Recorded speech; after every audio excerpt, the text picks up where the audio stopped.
Satu topik yang lagi ramai banget di dunia, untuk alasan yang sangat-sangat menyayat hati dan mengerikan.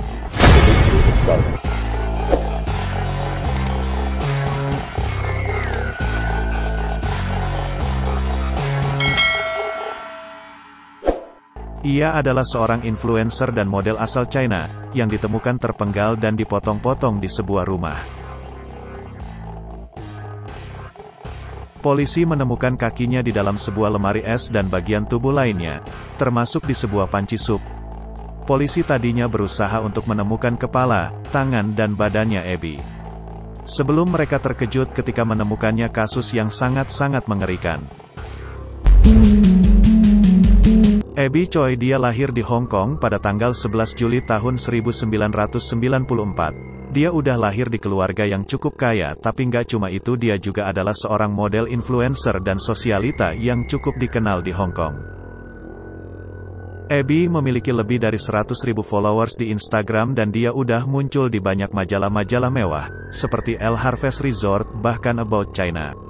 Nah, baru pada Januari tahun 2023 kemarin Abby melakukan photoshoot untuk Elizabeth Speak Summer 213 di Paris, dan yang paling terbaru, dia tampil sebagai cover girl buat majalah digital mewah Dovizio.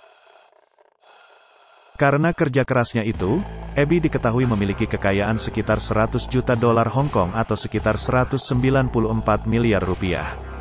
Rich. Tapi dibalik kesuksesannya jadi personal life-nya ini lumayan menarik di usianya yang pada saat itu baru 18 tahun. Abby ini menikah dengan seorang laki-laki bernama Alex Kwang. Walaupun pernikahan yang satu ini nggak bertahan lama, mereka dikaruniai 2 orang anak. Setelah bercerai sama Alex di tahun 2016, Abby menikah lagi dengan seorang pebisnis yang bernama Christoph Rees. Dia adalah seorang pebisnis sukses. Dia adalah anak dari pemilik Tam Chai Rice Noodles yang cabangnya itu sampai ada 156 di Hong Kong. Series like Rich, tapi Abby sama Chris ini tidak mendaftarkan pernikahan mereka secara resmi, walaupun tetap dirayakan, dan dari pernikahan ini Abby dikaruniai 2 orang anak lagi. Jadi anaknya Abby ada 4 dari 2 ayah yang berbeda. Nah, meskipun dia sudah bercerai sama Alex, tapi hubungannya Abby sama keluarganya Alex itu tetap baik banget.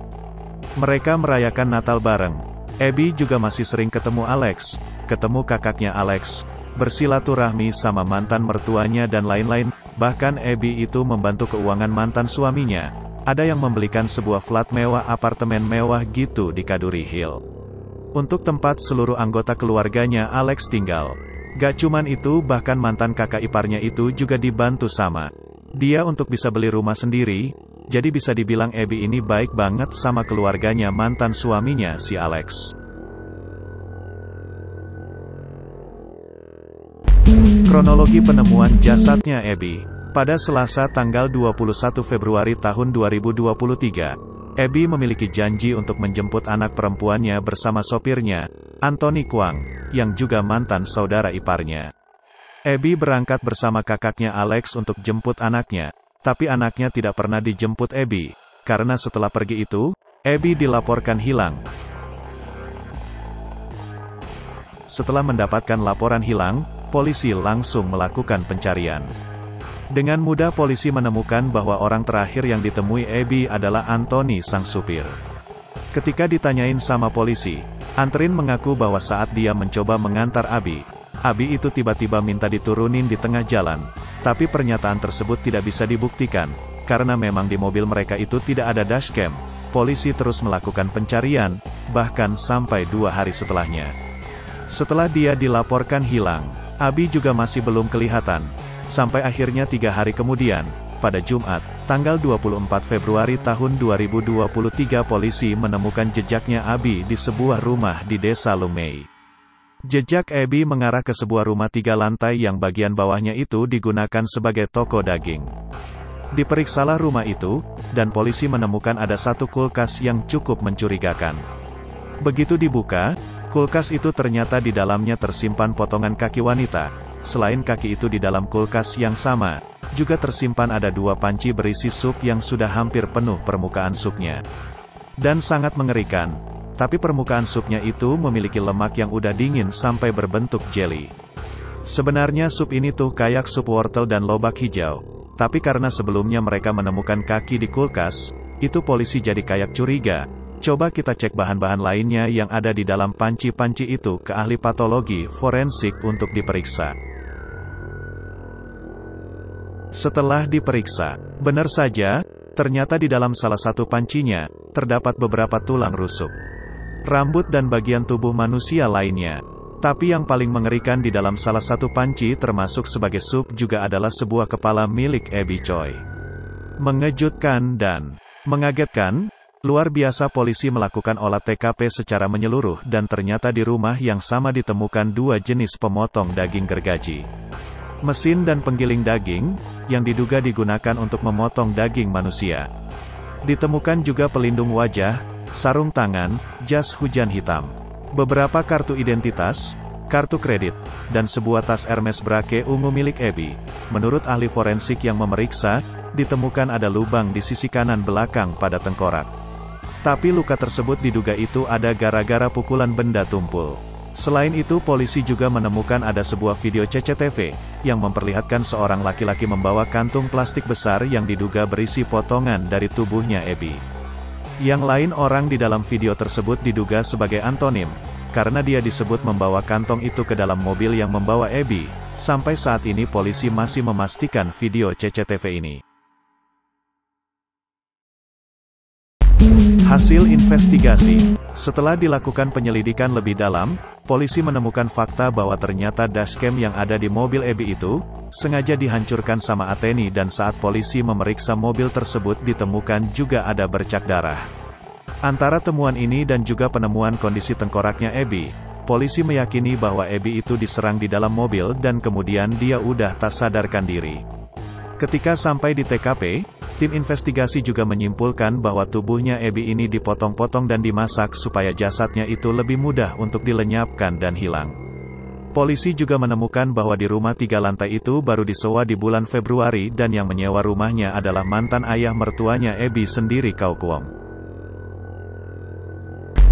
Para tersangka.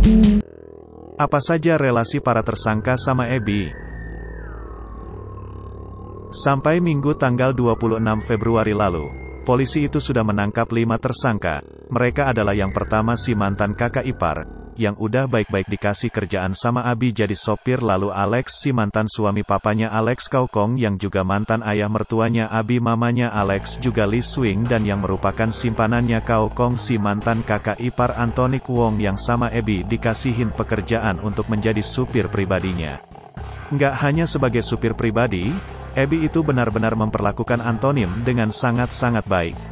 Anton itu sering banget nih ngepost foto-foto dia dengan kehidupan mewahnya dari postingan, jumper merek, liburan, staycation, dan lain-lain.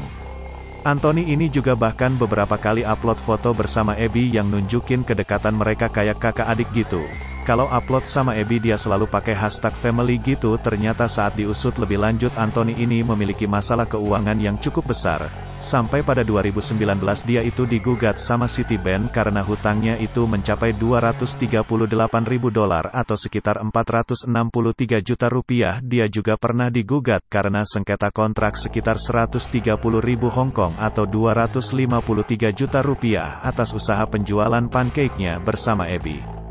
Tersangka kedua adalah Alex yang berusia 28 tahun yang ditangkap di dermaga Tong Chong saat sedang menunggu speedboat. Dia juga mencoba melarikan diri dari Hong Kong. Saat ditangkap Alex ini lagi membawa uang tunai sebesar 500.000 rupiah dolar Hong Kong atau sekitar 973 juta rupiah. Dan beberapa jam tangan mewah yang nilainya itu lebih dari 7,7 miliar rupiah. Fun fact, diketahui bahwa Alex Kwong ini adalah seorang pengangguran dan meskipun dia sudah berpisah lama dari Abby, itu masih memberikan Alex uang bulanan untuk memenuhi kebutuhannya. Ternyata Alex ini adalah seorang buronan yang sudah menipu 4 orang.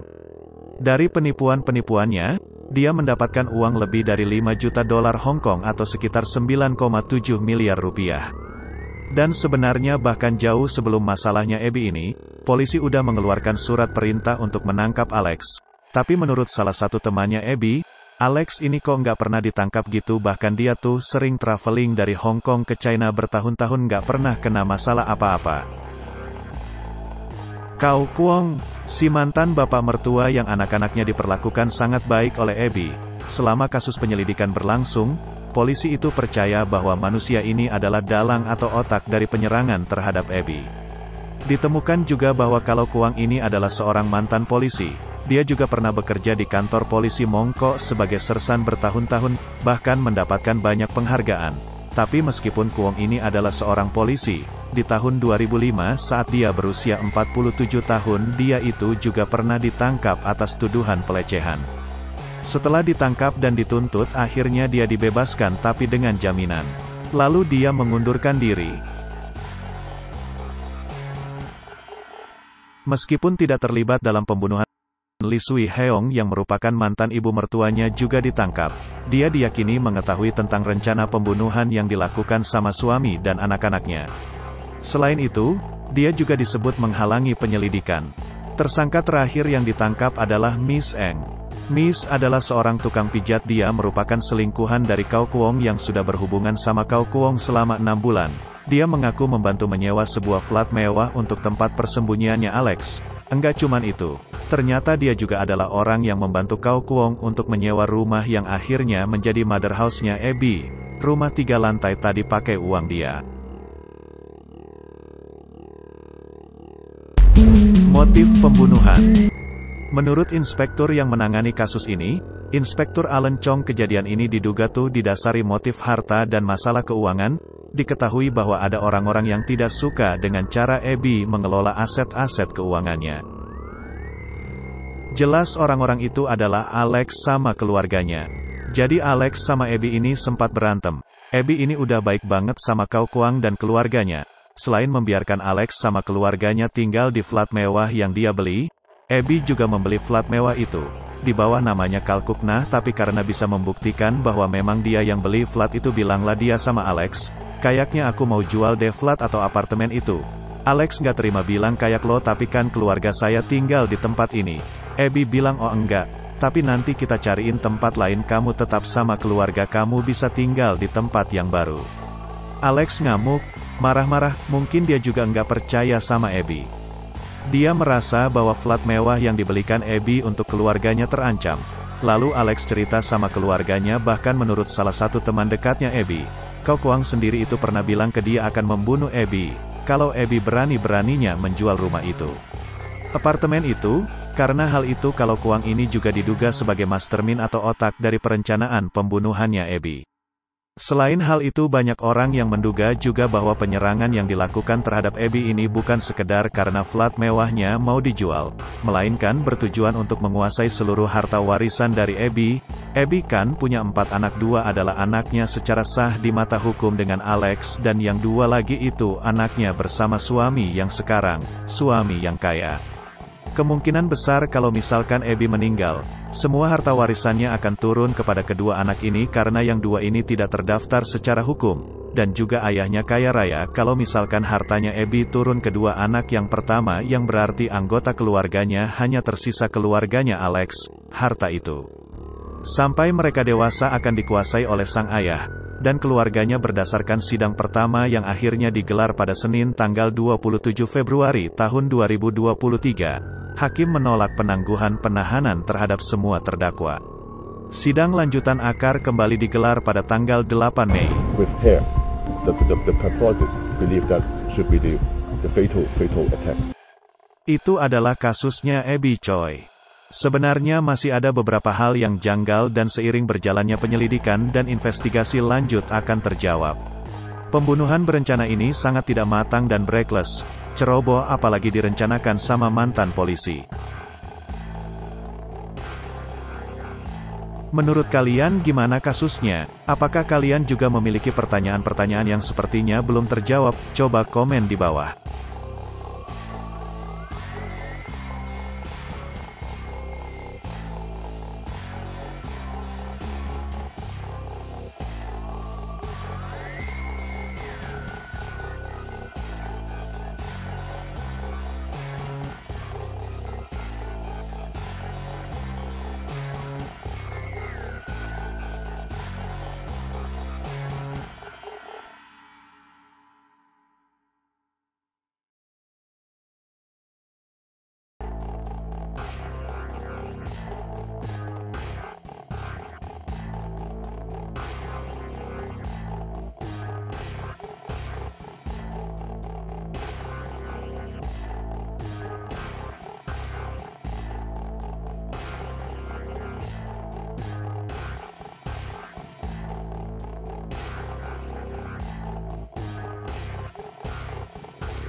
Terima kasih telah menonton, jangan lupa like, share, dan subscribe ya.